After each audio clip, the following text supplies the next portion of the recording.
सन 1929 के समय जब महात्मा गांधी आज़ादी के प्रचार प्रसार में उत्तराखंड के कुमाऊं मंडल के अल्मोड़ा, ताकुला और ताड़ीखेत की यात्रा में थे, तब वे रात के समय कौसानी पहुंचे, जहां वे एक चाय बागान के मालिक के अतिथि गृह में सिर्फ 2 दिन के लिए रुके थे। अब सुबह के समय जब महात्मा गांधी योग करने के लिए अपने कक्ष से जैसे ही बाहर की ओर निकले तो उन्हें साक्षात हिमालय के दर्शन हो गए। हिमालय पर्वत उस समय दूध की भांति चमक रहा था। तब महात्मा गांधी हिमालय की खूबसूरती को देखकर मंत्रमुग्ध हो गए। लेकिन जब महात्मा गांधी की नजर आसपास की प्रकृति पर पड़ी, तभी उन्होंने कौसानी को मिनी स्विट्जरलैंड के नाम से संबोधित कर दिया।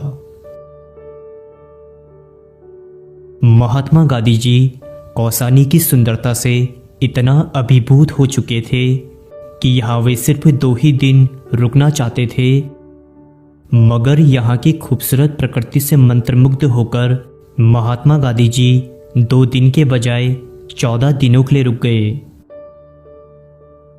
तब महात्मा गांधी ने अनासक्ति योग पुस्तक यहीं रहकर लिखी और साथ ही में महात्मा गांधी जी को यह भी पता चला कि भारत के यंग कवि सुमित्रा नंदन पंत जी की जन्मस्थली भी यही है।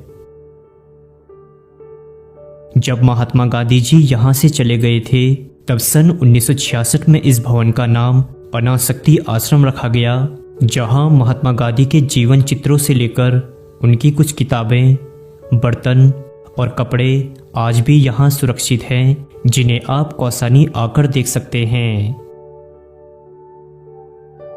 इस अनासक्ति आश्रम में महात्मा गांधी जी के द्वारा दिए गए सिद्धांतों को आप यहां आकर समझ सकते हैं।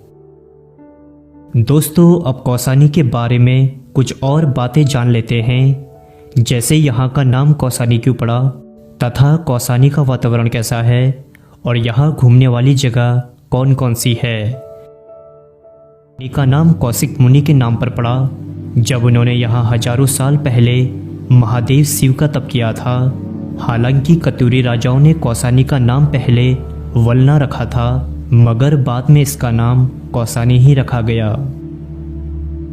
देखा जाए तो कौसानी में कोई भी माल रोड नहीं है, बल्कि यहाँ कुछ ही दुकानें हैं जिसमें रोजमर्रा की जरूरतों का सामान मिल जाता है, मगर अन्य बड़ी शॉपिंग करने के लिए लोग गरुड़ या अल्मोड़ा का ही रुख करते हैं। हालांकि आप कौसानी की सॉल फैक्ट्री को विजिट जरूर कर सकते हैं, जहां लोकल के लोगों द्वारा बनाई हुई सॉल को आप खरीद सकते हैं।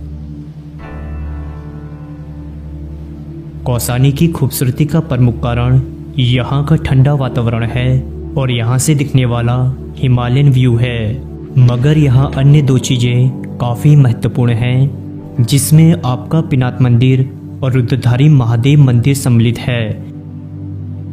रुद्रधारी महादेव मंदिर कौसानी से लगभग 10 किलोमीटर दूर स्थित है, जहां आपको 1 से 1.5 किलोमीटर का पैदल ट्रैक करना पड़ता है।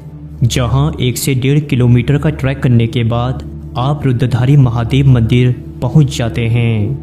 अब इस मंदिर के बारे में बताते हैं कि यहाँ वही कौशिक मुनि ने भगवान शिव की तपस्या करी थी, जिनके नाम पर इसी जगह का नाम कौसानी पड़ा। कहा जाता है कि कौशिक मुनि को भगवान शिव ने यहीं दर्शन दिए थे, जिसके फलस्वरूप यहाँ धरती से स्वयं शिवलिंग प्रकट हुआ। और जो आप इस गुफा को देख रहे हैं, इसी गुफा के अंदर कौशिक मुनि ने तपस्या की थी। काफ़ी टूरिस्ट यहाँ आते हैं, यहाँ का ट्रैक एंजॉय करते हैं और महादेव के दर्शन करके यहाँ के वाटरफॉल का आनंद लेते हैं। यह वाटरफॉल काफ़ी सुंदर है, जहाँ आपका नहाना एक बार तो बनता है। इसके बाद आपको यहाँ से पिनाक मंदिर का ट्रैक जरूर करना चाहिए। यह स्थान कौसानी के पास ही पड़ता है।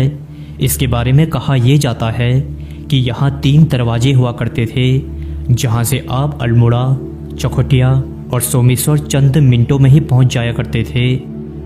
इस मंदिर का निर्माण 1638 के समकालीन हुआ था, मगर सैकड़ों सालों के चलते वे 3 दरवाजे आज रहस्यमय रूप से विलुप्त हो गए हैं।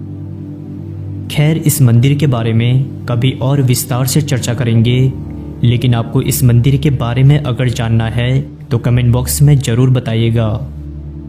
पिनात मंदिर 2700 मीटर की ऊंचाई पर स्थित है, तो यहाँ से आपको हिमालय का सुंदर पैनोरामिक व्यू देखने को मिलता है और यहाँ से नीचे दिखने वाली गहरी खाइयाँ आपको रोमांच से भर देती है।